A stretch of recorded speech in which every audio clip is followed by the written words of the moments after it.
Welcome once again to the glorious Performance Center here in Alhambra, California. We just watched LAFC train. We're here to record Inside LAFC, the Maxime Vince podcast. Vince LaRosa, Max Bretos will be talking about the first road win of the season at Inter Miami 2-0, and LAFC preparing for Vancouver. We'll preview that again a little bit here ahead. And with that in mind, we'll be joined by Maxime Crepeau, who will be facing his former team. It's a big week for him for a variety of reasons. We'll talk about all of that. It's been big weeks for us every week. We're getting big time guests this year, which is great. Like our mantra into this season, like we said, to really go deeper, to give you guys the inside scoops. And I mean, Ilie, and then by the way, we already talked to Max. So just to give you pull back the curtain, these guys are giving us great answers. This is not the just general like, oh yeah, I'm happy to be here. This has been really great Because of our challenging questions, Vince. Yeah, hard hitting. You're a hard-hitting journalist. Hard-hitting, Bob Costas, Larry King. Yeah. We're going to get you. That's not true. We're going to get you. Yeah, when they come out here, we just go, we're going to get you. So we will talk about, because we're going to drop, we have to say drop it in the community channel. So banging their cleats out there. Come on. Dirt out of the cleats. We just said how big of a deal we are here. And I like that. It brings you further in. I actually do like that. Some productions. Can you smell the grass? Yeah, some productions would be like, what? I mean, just, again, to tell you, there was like a dump truck Yes. while Maxime was Remember out the here. chainsaw a couple weeks ago? Chainsaw. Somebody Ahead asked of me, the they Portland go, game? if you can't see him, it didn't happen. I go, look at this minute of the shot, and you could see the chainsaw guy out in the trees. So there you go. But we put this for the community because a lot of the supporters out there, you're going to love what Maxime Crepeau has to say about connecting with you guys. It's a big part of why they love being here and why they love playing for this club, and that'll certainly come out. So It's a big part of him. That's why he loves this sport. He's just a lovely guy. Yeah. He is salt of the earth and lives this sport. And it goes back to we didn't ask him about this, but it goes back to his time when he was a kid. He was an ultra for the then Montreal Impact in the lower division, which eventually became an MLS club. Coming through that, this is not someone who kind of got excited about the sport later in life. This is a guy, this is in his bloodstream. He just happens to be an incredible talent, but he's a supporter and loves the sport. Yes. You can't say that about every single player in the sport. And there's nothing wrong with that. But we do love that he has the passion and embraces it. And we see that you guys love it too. Well, let's start with him when we talk about this inner game, and we'll talk about a very odd game. He played an important role in this game, but not unless you were really paying attention, I guess you would say. No, and 2 shots on goal faced, although LAFC only had 2 shots on target. Yeah. So this was an LAFC team working things out a little differently. I'm sure you, like both of us, because we were on the 110 football stream, going, what's going on? There's nothing happening in this game. And it was very chess matchy. Yes. Nobody wanted to make the big move. Mm-hmm. And that benefited LAFC in the end, because when the chance happened, the move was made. And then they hammered down right at the end of the first half with a red card that, for all intents and purposes, ended this game. So LAFC clinical when they had to be. And that's one of the many good positives. But getting back to the defense, and you can certainly talk about the clinical ability, the fact that LAFC is not giving a lot of chances, the fact that they're not giving away chances at ill-opportune times, like right when they score, when we saw this a lot the last 2 years, is a huge development for what this team is doing. They are the second best defensive team goals against wise. But the goal that Portland scored was, a wing and a prayer. Yeah. So this is a team that's just not giving up chances, so to speak. Set pieces, rock solid, everything defensively with a group of guys now that spans 9 guys that have played, maybe 8 or 9. It's been to me the best development of the season thus far. There was one chance in the first half where Mota cut back at the top of the box and Maxime palmed it over, and that was a big moment. That seems to be what he does for this team. He just kind of shows up at big moments. You say, that's not the easiest save, but he made it convincingly. I think that was the biggest thing for me with him, was everything he did was convincing. There's a few times where he came out for the ball and he didn't just catch it, wrapped it up, made sure there was no bobble. It was never in doubt. And I think for his teammates and for the back line, they're like, okay, that guy behind me's got me covered in a match where the wind is swirling everywhere. Rain came in out of nowhere. I mean, there was stuff on the field. Like, I think that instilling that little bit of confidence, and we don't talk about that enough because we want to talk about the technical nature or the tactical battle. He gets it, that little bit of focus, that little bit of extra. He's like, I'm here to give my guys just that little bit of extra bit because, to your point, he's not always going to be super involved. And that was important in this match because the quality wasn't there. Between the 18s, the quality wasn't there. It seemed like LAFC obviously had, with Mahala, had some quality in that finish. And then we had Maxime Crepeau, and that was really the difference. And quality is, in the eye of the beholder kind of conversation, because you want the attractive football, and that's the MO of LAFC. But you asked me during the stream, I go, are you concerned? I'm like, not really. If we conceded a goal, yeah, but this is still the scales have not been tilted. I think it's because it was this quality. Yeah. Something that we couldn't maybe say about the team in 2021. This team looked at this game and was like, we got to get 3 points any way we can, but not by being super expansive, not by letting the game get too open. And then also, I would say, Steve Toronto's subs. When that game started to feel like it was 1-0, yes, we were man up, and it started to feel like it was expanding, getting a little bit where it was like, ooh, anything can happen here. Subs. He brings in Latif for Sifu, brings in Izzy for Carlos, and it really just locked the game back down. I feel like that was actually when we felt like we had the most control of that match. Yeah. Carlos hasn't gone a full 90 minutes, and obviously the second game he left injured, but the other 2 games fit. Not going the full. That's something a little different here, and it's worked in LAFC's favor. Just to reiterate, what about the subs and the offseason LAFC have, and people want to see a DP, and we'll see a DP, but there were several players to bolster a team so that they are deep everywhere. So if a fullback can't make it, or if 2 fullbacks can't play, as was the case happened in Miami this week, you have cover. If Jesus Murillo's fine, but maybe it's a better fit. He was 100%, but better fit for Daniil Henry, bang. If the midfield needs a little kick, Latif, it is humming. Mm-hmm. And the latest one with Izzy, who scores a goal, replacing Carlos Vela and then scoring a goal about 10 minutes after coming in, that is champagne management. Mm-hmm. That's something that you have to give Izzy a lot of credit for. But it doesn't happen if Steve Cherundolo does not identify it. So all of these things were spot on. Pancho coming in and making some passes. No, and it goes back to his finish was like a thinking man's finish, right? I asked you, I go, was he shooting or crossing in our LFC 360 show? And you said, it doesn't matter. He put it where into the he most could, dangerous area. He really did. He drove it low. Remember, we'll talk about the conditions, and the traveling supporters could tell us all about it. It was gnarly. But if you hang it up there, it's going to be a problem. He drove it in hard, and Miami didn't know what to do with it. Yeah, and I was like, it made perfect sense, because when he hit the ball, every single player in that box was squaring up to their opposite number. Like, what are we doing here? No one's really focusing on the ball. Even the goalkeeper, Clement Diop, was kind of looking at this mass of people coming through. And then last thing you know, he's realizing the ball's in the back of the net. And again, from that angle, you're not really ever thinking of scoring. You're just thinking of putting it right there. And I think, look, Brian gets a touch. If he does get a touch on that, he didn't. But if he did, then you score that way. But that was the best spot to put it in. Midfield-wise, Ilie Sanchez makes another All-MLS team. Well-deserved, just because people are watching the work that he puts in. The off-the-ball work. Yeah, Kellen Acosta and Sifu, there's still things working out there. But again, did not make a mistake. Got this team going forward when they needed to. So eventually when that opportunity arose, and it did, with Mahala being assisted by Carlos Vela late in the first half, LAFC were able to find that breakthrough. So after the Carlos Vela hat-trick, we were wondering where the goals would come from after that. We got from unlikely sources. Mamadou Fall. We talked about Israel Tajuri Shroudy, and then, not really an unlikely source, but Mahala getting it ahead before Chicho and Brian Rodriguez, somewhat surprising. Or ahead of Carlos Vela on the day. Yeah, I think ahead of Chicho, right? So we were thinking Carlos, Chicho, set.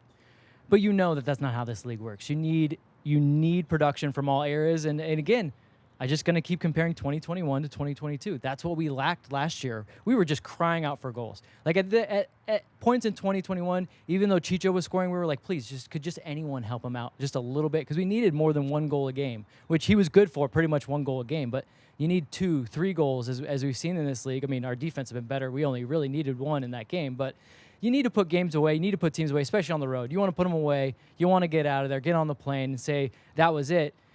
But I'll go back to the midfield, and there's work to be done. Yes. And I think that what was really good was after the game, look, this team is only 3 matches in. Yes, we're undefeated. We're feeling pretty good about ourselves, but Steve sits down, and the first thing he says right off the bat is, besides 3 points and a shutout, not much to talk about in that game. I'm not very happy. I think we got a lot to work on, so we'll celebrate this, but when we're going to go home, there's a lot to work on. And that is the tone that I would like to hear from a coach, and it's the correct one. It's not hyperbole. It's just right down the middle. I'm being honest with you. This is what we need to do. So as a takeaway, I'm confident this defense is going to be one of the better ones, at the very least, Now that vastly improved from last season. We've seen kind of multiple groups, too. Yeah, multiple groups, and we still have some guys who would be chomping at the bit to be part of something like this. And you know, Maxime Crepeau, our guest here in a little bit, will have some big saves here as the season wears along. Maybe this weekend against Vancouver. Remember the 10 goals for Vancouver last season? I'm going to, on IG Live, I gave an over-under for shutouts. Yeah. 7.5. And based off 2021, it would make sense because we had 6 last. It's 2022, Vince LaRosa. Yeah, we had 6 last year, and I went 7.5. I'm gonna bump that I'll to allow 9.5. I'll allow it. I will 9.5. allow it. I think that's where you were at, actually. Yeah. Did you say 9.5? I think I did. I think I pushed it up a little bit just because I felt it pains in my me that bones. your predictions as of late have just been spot on. As of late. No, I think it started with NYCFC. You know, I have friends who are gamblers. I don't gamble, and they call me all the time, and I give them picks, and they're in the money all the time. Not just soccer, by the way. I crushed it at championship week of college basketball. Lots of good picks. You were pretty good at college football. Were you in a college football thing I won last year? the You told me about that? ESPN college football. It's like 50 or 60 guys, and everyone puts $100 in. And I'm talking about the big talent, the big researchers. I beat them all. Chris Felica, top researcher there. Scott Van Pelt, Matt Barry, all these guys. They're all in it, and I beat them.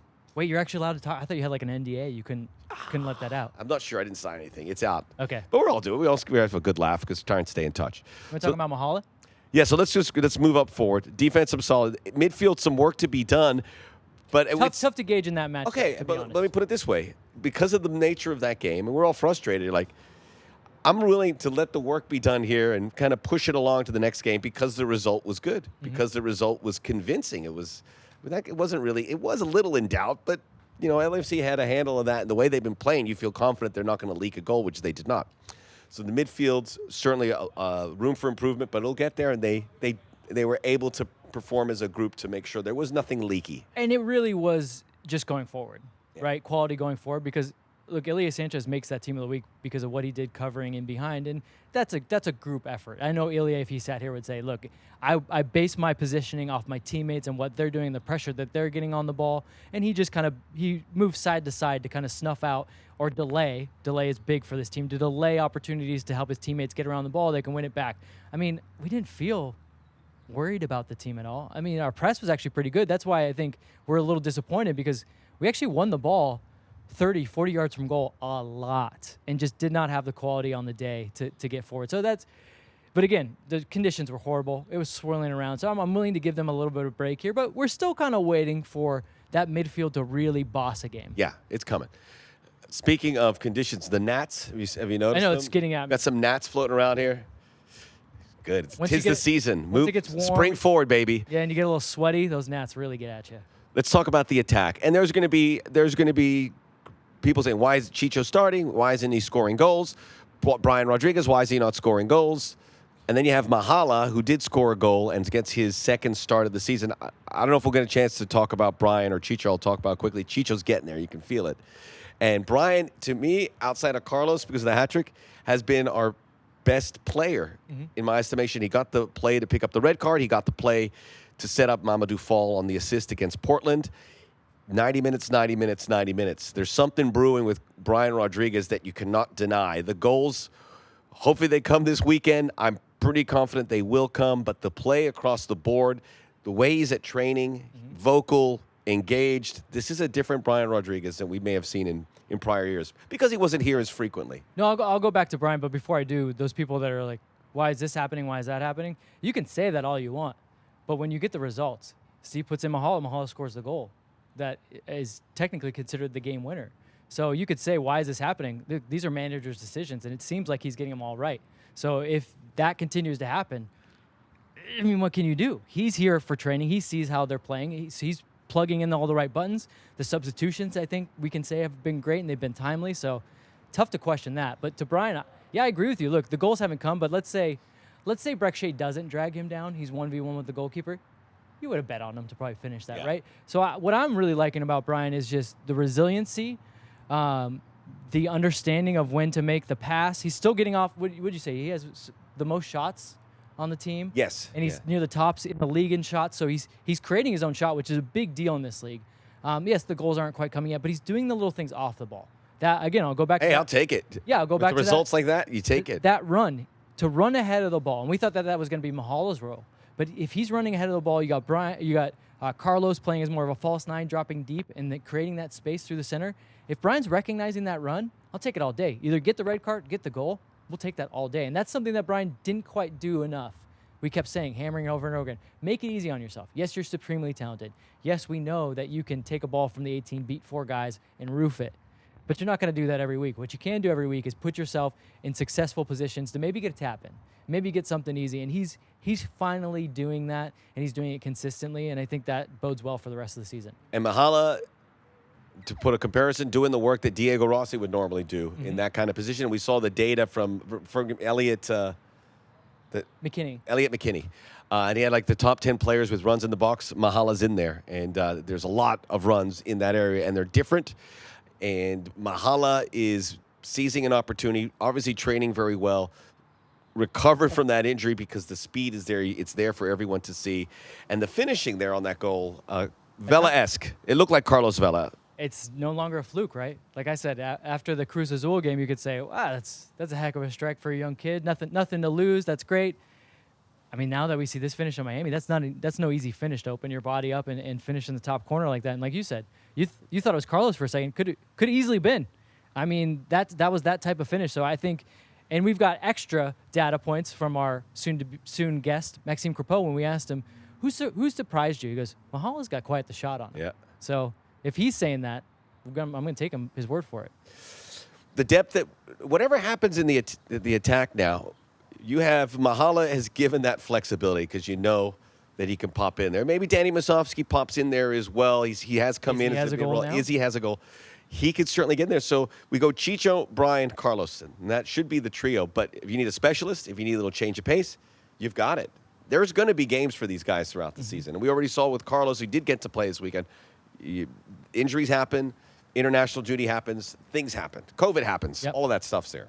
But keep him fresh too, right? There's going to be times when you just need to change the pace. Like you said, he hasn't gone 90 minutes. One was because of injury. The other's kind of just been, I think, Steve, probably just managing him a little bit because end of the day, we think this is a playoff team. We're going to need Carlos as fresh as possible. Carlos wants to play 90 minutes all the time. I know he does. So for him to make that decision it comes with some responsibility. There's no doubt about it. And I'm sure that they've talked about that because I don't feel like that's just something you go into thinking, I'm the manager. I could just do what I want here. There's definitely something that they've talked about, and I think that was a concerted decision where he said, look, end of the day, think of where you were in 2021. That couldn't have been fun for you. I want to keep you on the pitch as much as I can, and I have all these weapons.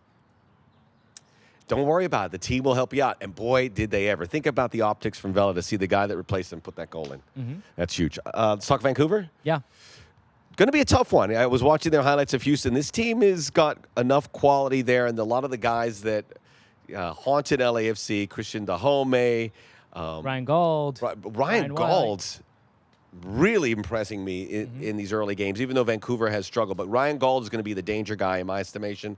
Lucas Cavallini's kind of come in there. Brian White's still there, but is a guy that they have guys who can score goals.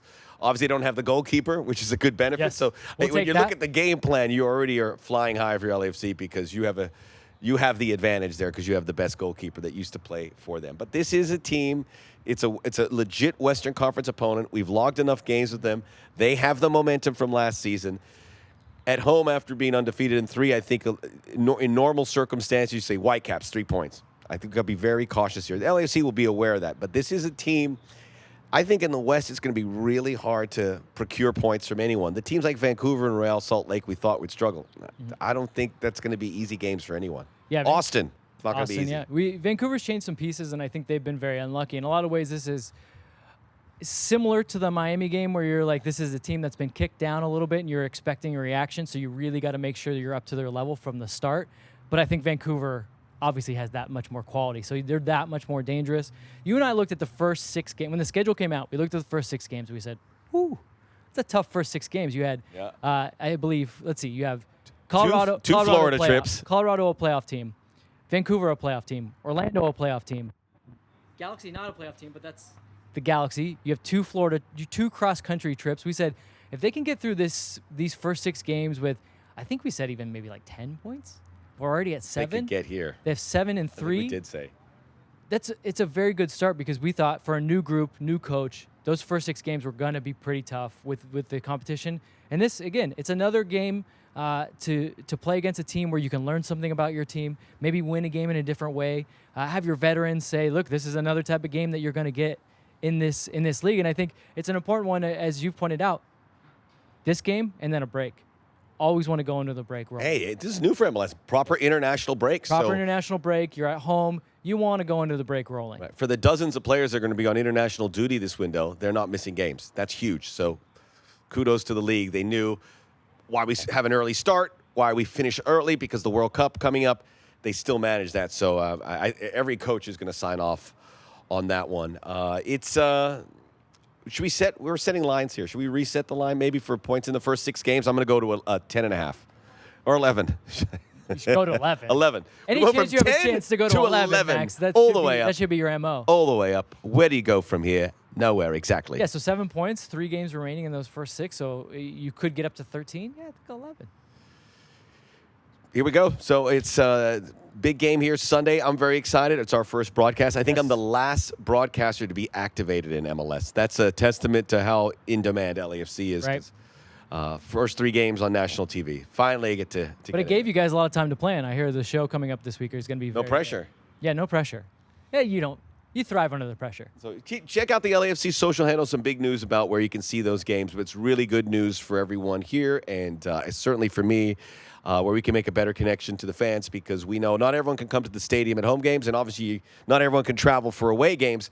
So this is a connection for you to really earn the club, and this is we're really approaching as a new era to get fans, make new fans, make new supporters out there in Los Angeles or beyond for this club that they can see it here over the air. And you've got a great opening act, because we're actually pushing the 110 football show that's going to be out in front of the HQ side of Free Play, which you can come and be a part of the show. We'll put you on camera. Don't have to run by and be afraid to be on camera. You could come, you grab the mic. I don't care. But we will be an hour before kickoff, because we will lead in to your pregame show. So we're good opening. So I'm Justin Bieber, and you're Jaden Smith. I'll take it. We went to the Bieber show. You went to the were Bieber there as show. well. We did it. I'm just happy I got to check that off the list, even though it wasn't on the list. But I scribbled it back in pencil and then checked it off the list. You know, just to know where I'm going. I'm going to see Judas Priest tonight at the Shrine. I know he's got to wash it off, and I'm going to say something. No, not washing on. Tuesday's concert night. I'm going to say something that's going to make Ken from our crew really upset. The Bieber show was the closest thing I will ever experience to Beatlemania, because the second that a note got played, the screams, the sheer piercing screams, were like watching the Beatles on Ed Sullivan. Yeah, I heard that when I saw Genesis, Ken. You know, that was. It was, Ken. I'm not gonna lie. It was terrifying. I was terrified. No wonder the Beatles didn't want to tour after that. It was terrifying. Ooh. So excited. Go out and see some live music, and certainly come out, check out LAFC.com, see if you have tickets for the Vancouver game. It's a night game. It's going to be a hot one. It's a night one. Cherish them. Last Sunday, the Portland one was special. Yep. So we're looking forward. I think it's a good place to always wrap put it a on bow the on Biebs. it. Put it on the Biebs. Coming up, Inside LAFC, Max and Vince podcast will be the MMVP, as we're joined by Maxime Crepeau. That's right. I just came up with that. Talk about the game, talk about playing against the Whitecaps, and we'll talk for all our great Canadian listeners representing Canada this close to the World Cup. Inside LAFC MVP podcast. We'll be right back.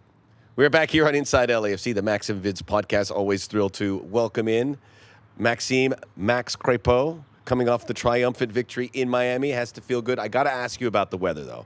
That was bonkers. Yeah, it was warm. It was warm. It was humid. That's for sure. That's number one on the list. Yeah, that's one. That's what you started with. Yes, and then the wind started to pick up, and we got a little bit of a showers. But to be fair, it was for me. It was nice because I was sweating, and then I had a little bit of water. It was a little bit of a refreshment. Sounds like you went to the spa all of a sudden. Yeah. No, it was not quite the spa, but it was cool. Well, I mean, for you, and you've told us about this, it's kind of different now. You go from being really, really busy. No offense to where you were before, to having less to do. So it's all about focus now. And I'm thinking not just the focus you had to have in that game, but the fact that you probably had to be so clean in every time you came for the ball and every time you caught it, just because of the conditions, not just for yourself, but for your teammates, like to instill that confidence. Yeah, correct. As you mentioned, high level is all about the quality of your actions. You might not have 30 or 40 touches, but you might have 10, 20, whether it's with the hands or feet whatsoever. But you got to be ready. You guys got to be clean. It's got to be 100% efficiency. And so that's the secret of goalkeeping. It's to be plain and simple and efficient. And so that's my role. That's what I need to assure to get some points either home or on the road. 3 of the 4 defenders in this game were different from the Portland game. What is that like for you, prep-wise, to be ready with a new group? And I know you've mentioned there's different voices and so forth, but obviously there's probably more to it than we think, right? Correct. I mean, faces changes. The system doesn't. The system doesn't. In training, I'm with them every single day, so it's not like I don't know my players. And it's about knowing personality, who's comfortable of receiving which kind of pass, where on the field, with what kind of pressure, who's receiving the information when you talk with them, all that stuff. And so that's important to know. But our idea as an organization doesn't change. You can put 11 different faces. The mentality and the identity won't change. Different type of game for you guys this week. It's actually, I think, and you can tell me how you feel about it. It's kind of nice that throughout this season, only 3 games in, you've had different kinds of games all the way through. You have the first game where your captain shows through and he's the star of the show. Carlos gets his hat trick. Second game, you guys got to come from behind and really put it all against Portland. And then this one's just, you can't predict anything. So it's one of those games where you need veterans like yourself and the guys that were helping you out in the back line. Is that good for you guys to see a lot of different games early on in the season? I mean, it's we gotta adjust to every single opposition, every single scenario that we will face. There's gonna be some problems to solve on the pitch.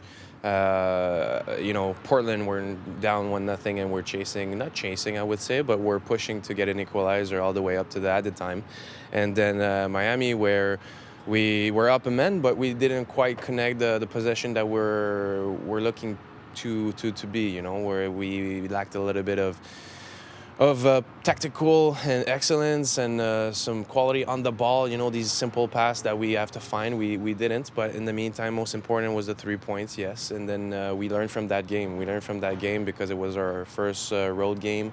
And now we're going back to the Banc, and then after that we go to Orlando. And so it's all things that we will add up as a group to modify and to be better in the future. Sorry, I laugh because the schedule's, it's like a tennis match. Florida, back home, Florida. I mean, these long flights, what is that like for you guys to know that this is the challenge of MLS? You've done it a lot, especially in Vancouver. You have to live so much. Maybe you take it for granted, but it can't be easy. Yeah, it can be easy. You have to really prepare for it. The 2 days leading up to the game, your hydration needs to be clean because you're going to travel 2 days before the game. We went down there. It was really humid in Miami, for example. Now we're going to go to Orlando again. And so it's all about being a professional athlete and really being an athlete of taking care of your body and knowing your body, what does it needs to be at 100% when it comes to game time. We buried the lead a little bit. We will talk about you playing against Vancouver. We're trying to go in chronological order. I'm sure you're sitting here and you're like, when are they going to even ask me about that? But one last thing on the road trip, and let's talk about it more on the personal side. A lot of new guys on this team. It is a long road trip. You didn't get to spend as much time in Miami to enjoy the sights and sounds on Miami, but what was it like hanging out with the guys? I know that you guys got to get out to Indio in preseason. I think those moments are important. How important was this in the regular season? I'm going to jump in here because Miami, Fort Lauderdale is a big spot for French Canadians, no? Yes. You guys run that place. We have you guys run that. You go to Fort Lauderdale. It is my in-laws and myself. We have a property down there. So yeah, right. He's right. It's really but it gives Fort Lauderdale a really good flavor. I love it. So yeah, we're in Pompano a little bit down. So I mean, yes, it's a nice place to go. I was there in January. I'm probably the youngest snowbird you guys probably ever met. But yeah, I mean, it's been great to be down there and be with the guys and talk together, getting to know each other. The team meals are always brings always interesting subject, I would say. Yeah. And so it's cool to what be can you together. share with us? Was there any? Did anyone have to sing? Was there any games? What was the game of choice? What can you share with us? More general information about discussions. There was no songs yet, but yeah, it's just about getting together, sharing a good meal, and enjoying the time together. and a chance to go back to South Florida with some free time down the road. I'm sure everybody would have liked to have had a little more time, but that's the way it is. Hey, we're professionals. Professional. That is the thread here of our conversation. So let's get to the Vancouver game. I imagine emotions are swirling. It's going to get even bigger for you as you get closer. Feeling the fan base, certainly from a club that you've been so long, we're really identified with. So what are the emotions like for you? What are the conversations like ahead of this game against your former club? Yeah, I'm looking forward to it. Personally, it's the last game before the international window, and so as an organization, it's important to finish before these 10 days when there's no games of finishing on a good note. We want to win every game at home, and then obviously it's Vancouver. I was there for 3 years. I got great friends who were teammates, now are friends. I got plenty of respect for the staff as well, and so. That's the reality of sports, to play against your former team. Yeah, yes, there's a little bit of special emotions, little sparks in the air, I would say. And then Cava texted me, Cavallini, my teammate. Got a goal this weekend. Yeah, got Nice a goal. one, too. Yeah. He texted me right away after the game. I'm coming for you. So I said, I'll wait for you. And so, it's going to be nice. It's going to be nice. We're going to go head to head. I like that they have a little And I'm bit- looking forward to that matchup a little bit more now. That's great. camaraderie is nice. Do you think as a goalkeeper that the advantage switching teams is more so than a field player? Because you've seen all these guys' shots. You know kind of more their tendencies, and it's your job to know tendencies. Yeah. I think a midfielder, he can kind of say, oh, this is how they play, this is how they do this. But I feel like a goalkeeper just dials it in a little bit more. Yeah, I mean, Kalen knew what Colorado was all about. I know their system. I know exactly how they would approach the game. I was in that locker for 3 years. Obviously, there was some pieces for their team that got added on, but everything stays the same. The spine of this organization is the same with the players in the locker room, and so. For goalkeeper, you cannot cheat. You cannot anticipate anything. You need to be honest with the ball. At the end of the day, you can't say, "Oh, yeah, this guy's always closing in his hips." No, you got to be honest with the ball. If he's open, he's going to open the hips. And so you don't have to overthink. You just really have to be simple in the moment and not guess at all. We're looking forward to it. And this is a good Vancouver team. They saw it this weekend. They play well. They didn't get the result, but it's certainly a team that's going to give LAFC a really hard 90 minutes. I would be remiss if I didn't ask you about Canada. This is a big week. Obviously, you get ready for the next 3 games at Costa Rica, home to Jamaica, at Panama. A point gets you in. What's it been like to be? It's got to be a good feeling.